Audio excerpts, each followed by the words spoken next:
Seja bem-vindo ao Paradoxo da Insanidade, aonde eu, Jefferson Freitas, filósofo e escritor com mais de 19 livros escritos em Portugal, vou colocar aqui ideias, palavras, pensamentos para que a gente possa tentar entender. Perguntas serão feitas, mas será que existem respostas? Vem comigo, que hoje vamos para mais uma ideia. Hoje eu quero fazer uma reflexão interna que eu vou dividir com vocês. E acredito que vocês também vão se ver nisso. E nós vamos interiorizar muitas coisas. Tem uma coisa dentro de mim, eu acredito que em vocês também, mas que eu vivo observando, olhando para mim, com muita curiosidade. Às vezes até com um pouco de vergonha. Sabe o que é? É o meu ego. Esse personagem interno que quer ter razão, que quer ser reconhecido, que quer ser especial, que quer sempre se sair por cima. Mas que muitas vezes ele estraga justamente aquilo que eu mais quero proteger. Sabe o que é? As minhas relações, a minha paz, a minha lucidez. Se eu olho com sinceridade para mim, para minha vida, eu vejo um certo padrão. Boa parte das brigas que eu já tive não foi por causa do assunto em si. Foi por causa do meu ego, de eu querer estar certo naquele momento. Não era sobre só também quem está certo. Era sobre quem vai admitir que está errado primeiro. Não é verdade? E quase sempre eu não queria ser essa pessoa. Pensa numa discussão boba. Dois amigos discordando sobre um projeto, um detalhe, um jeito de fazer alguma coisa. O conflito poderia ser resolvido com uma conversa aberta, com talvez você tenha razão, não tinha pensado nisso assim. Mas o que acontece muitas vezes? Um sente que sua ideia foi completamente desvalorizada. O outro se sente atacado por uma crítica simples. A conversa deixa de ser sobre o projeto e vira sobre identidade. Aí vem aquela pergunta clássica, né? Aquelas perguntas clássicas. Ah, você não está dizendo que eu não sou bom, né? Você não confia em mim? De repente, o foco não é mais sobre construir algo junto, é defender quem eu acredito ser. O ego faz isso o tempo todo. Ele transforma desacordo em ameaça. Qualquer opinião diferente vira ataque pessoal. Eu já me peguei nessa armadilha várias vezes. Eu percebo que o outro pode até ter um ponto, mas lá no fundo, eu sei. Eu sei o que é real, eu sei o que está acontecendo. Mas admitir isso parece doer no nosso orgulho.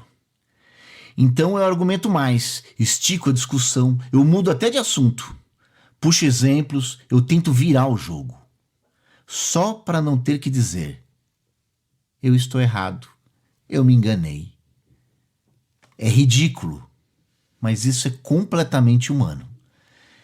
E não é só nas conversas cara a cara, tá? Olha as redes sociais. Ali o ego tem um buffet enorme à vontade. Likes, comentários, números de seguidores, visualizações, comparações infinitas.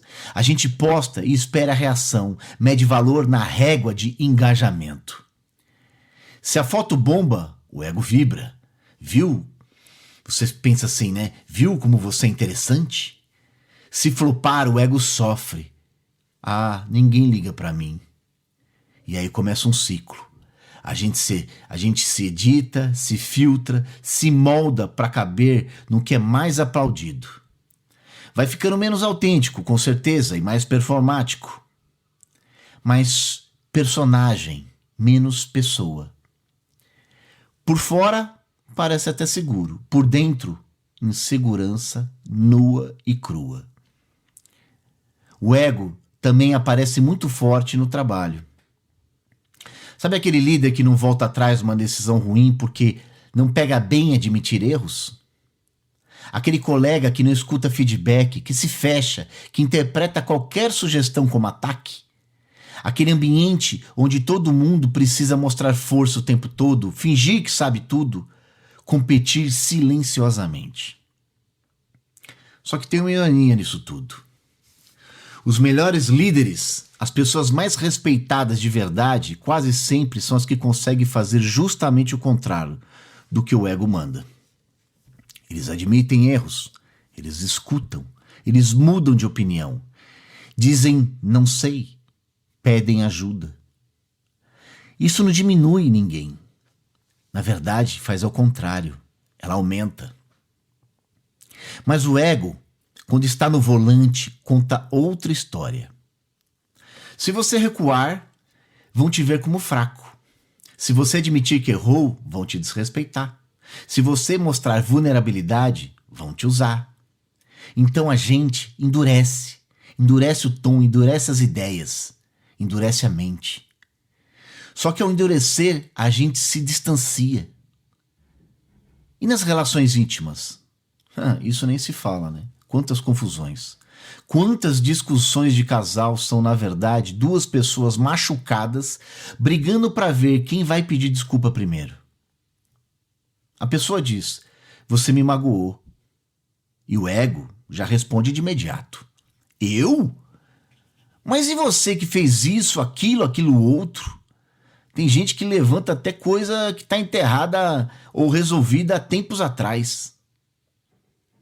Em vez de ouvir a dor que foi trazida, a gente transforma tudo em um pequeno tribunal. Quem é o culpado? Quem vai perder esta briga? E o mais triste é que muitas vezes a gente prefere ganhar a discussão e perder a conexão com as pessoas. Eu olho para isso e vejo o quanto o ego é frágil. Ele parece forte, cheio de pose, mas se incomoda com pouco. Uma crítica simples, um olhar torto, um silêncio. E ele já arma a defesa. Por trás disso, quase sempre tem medos. Medo de não ser suficiente, medo de não ser amado, medo de ser rejeitado, medo de ser esquecido. O ego é muitas vezes o nosso jeito de tentar proteger esses medos. Pensa comigo. Se eu tiver razão, talvez eu mereça ficar. Se eu for admirado, talvez não me abandonem. Se eu parecer forte, talvez ninguém veja o quanto eu me sinto pequeno por dentro. O problema é que nesse processo a gente se afasta de quem a gente realmente é. Aí entra uma pergunta que eu venho tentando fazer a mim mesmo com mais frequência. Quem está respondendo agora? Eu ou o meu ego? Quando alguém me critica, quando alguém discorda de mim, quando alguém não reage como eu esperava, se eu sinto aquela faísca de raiva, de defesa, de justificativa, eu tento pausar, nem sempre eu consigo, mas eu tento. E eu faço essa pergunta para mim. O que realmente está doendo aqui? A situação em si ou a imagem que eu tenho de mim mesmo? Muitas vezes, a dor é na nossa imagem. Vou dar um exemplo. Eu recebo um feedback no trabalho. E dizem assim para mim, você poderia melhorar nisso aqui. Uma parte de mim pode ouvir isso como um dado. Beleza. Como que eu posso melhorar? Só que tem outra parte. O meu ego ouve assim. Você não é bom bastante. Estão te desmascarando. Se eu acredito nessa voz, eu reajo. Me justifico, eu ataco, eu fecho a cara, eu reclamo da pessoa, eu reclamo da empresa, eu reclamo do mundo, eu reclamo do universo até. E aí eu perco a chance de aprender. Tudo para defender uma identidade. E não é que o ego seja o vilão absoluto da história, tá? Vamos entender. Porque ele também tem funções. É ele que coloca limites, que diz, isso aqui eu não aceito. Que na verdade protege a nossa integridade quando alguém realmente está nos desrespeitando. É ele que em alguma medida nos dá senso de eu. Uma linha entre o que é meu e o que é do outro. O problema não é ter ego, é ser governado por ele sem ao menos perceber. Então a questão para mim é: como eu desacelero esse ego?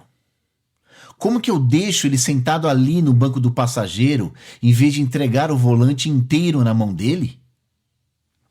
Uma das coisas que mais me ajuda a aprender a observar em vez de reagir na hora. Por exemplo, no meio de uma discussão, em vez de já devolver a resposta imediata, eu respiro e me pergunto: eu quero estar certo agora ou eu quero entender o que está acontecendo?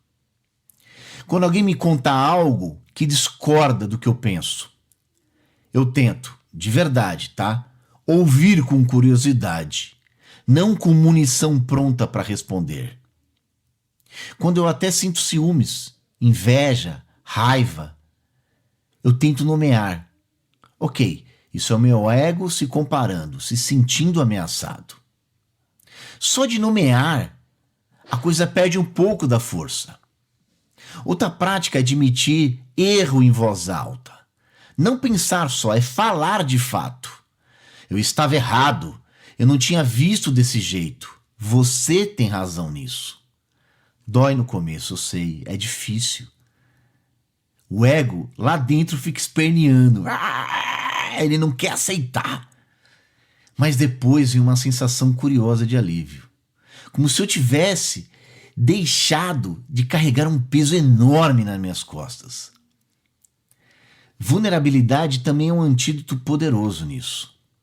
Quando eu digo não sei, estou com medo, preciso de ajuda, eu estou na prática dizendo para o meu ego: obrigado pelos serviços prestados, mas desta vez eu vou tentar outro caminho. E quase sempre o resultado é o oposto do que o ego previa. Em vez de perder respeito, eu ganho conexão. Em vez de ser ridicularizado, eu sou acolhido. Em vez de me sentir menor, eu me sinto mais humano. E tem também a empatia. Quando eu consigo, mesmo irritado, me perguntar: o que pode estar doendo no outro para ele reagir dessa forma? O que está por trás dessa defensividade dele ou dela? Eu paro de ver a pessoa como inimiga e começo a vê-la como alguém tão tomado pelo próprio ego quanto eu. Aí o jogo muda de eu versus você para nós dois versus esse padrão que separa. E no dia a dia tem coisinhas simples que ajudam a baixar o volume do ego. Como poderia dizer algum deles? Dizer obrigado e desculpa com menos resistência, elogiar de verdade sem competir mentalmente, admitir que você aprendeu algo com alguém que sabe menos do que você em outra área, revisar decisões quando surgem informações melhores, em vez de manter só para não queimar o meu filme, aceitar que você não precisa opinar sobre tudo, nem entrar em toda discussão. Eu não consigo e nem quero matar o meu ego. Mas eu posso aprender a conviver com ele sem deixar que ele mande em tudo. No fim das contas, o ego tem medo de uma coisa: de ser menor. E é engraçado quanto mais eu o alimento, mais pequeno eu me sinto por dentro. Não é louco? Pois bem. E quanto mais abro mão de vencer, de ter razão, de ser aplaudido o tempo todo, mais espaço eu sinto surgir para algo maior. Sabe o que é? Paz, conexão de verdade, aprendizado, leveza. Então eu quero te deixar com algumas perguntas que eu também vou deixar para mim, tá? Refletir. Primeira delas: em que situação da sua vida você percebe que seu ego assume o comando? Nas brigas de casal, no trabalho, nas redes sociais, em discussões de política? Qual foi a última vez que você percebeu que insistiu numa posição, não porque acreditava mesmo nela, mas porque não queria perder? O que mudaria nas suas relações se, em uma próxima discussão, em vez de tentar vencer, você tentasse genuinamente compreender? E mais direto ainda você. Qual é uma situação específica? Pode ser com alguém da sua família, com um amigo, com um colega, mulher, filho, sei lá, em que você sente que o seu ego está te atrapalhando. E qual seria um gesto concreto, pequeno, que você poderia fazer essa semana para colocar menos ego e mais humildade, empatia ou vulnerabilidade nessa situação? Talvez seja mandar uma mensagem dizendo assim para as pessoas: eu exagerei. Talvez seja perguntar como você se sentiu, em vez de se defender. Talvez seja admitir: eu estava tentando te provar algo, não te ouvir. Pode parecer pouca coisa, mas são nesses pequenos gestos que a gente começa de fato a sair do eixo, do eu acima de tudo, e se mover em direção a relações mais verdadeiras. E no fim, eu sinto que é isso que a gente mais quer. Menos personagem, mais pessoa. Menos ego em guerra, mais coração em encontro. De todas essas situações do ego, eu já vivi várias. Várias. Tanto eu como protagonista, como também vi muitos egos para cima de mim. Vi pessoas acreditarem que tinham algo que era completamente irrelevante, mas na cabeça dela, ela tinha algo grandioso. Pessoas que começaram a trabalhar em certas posições e que do dia para a noite, no lugar certo, na hora certa, no momento correto, se transformou. Só que ela não conseguiu admitir, e acredito que até hoje, pois eu a conheço até hoje, não conseguiu admitir que ela realmente ainda precisa aprender muito. Mas o ego dela se tornou tão inflado que ela não consegue perceber outra coisa, a não ser que ela é tudo para muitos.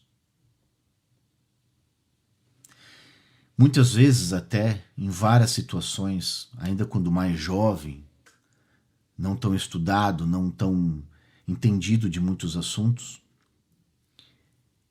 eu atacava as pessoas mesmo lá no fundo sabendo que estava errado. Brigava, discutia, queria ter razão. Quantas inimizades eu fiz. Quantas pessoas que eu amava eu deixei partir. Tudo por causa do ego. Depois de muito tempo me retratei a cada uma delas. Pedi desculpa humildemente. Hoje eu faço isso tudo que eu digo. Eu reflito, eu penso, eu não dou respostas prontas. Muitas vezes, quando eu não estou pronto para responder a ninguém, eu não respondo. Eu peço um tempo para pensar, para entender o que está acontecendo. O que eu menos quero é conflitos. Mas as pessoas podem ter certeza que eu estou tentando todos os dias ser melhor e ser eu de verdade. Obrigado por você ter me escutado até aqui. Obrigado pelos feedbacks. Obrigado pelas mensagens. Tudo isso é muito importante. Eu humildemente só agradeço a todos porque, além de eu tentar passar algo, eu também aprendo muito. Até a semana que vem no próximo episódio.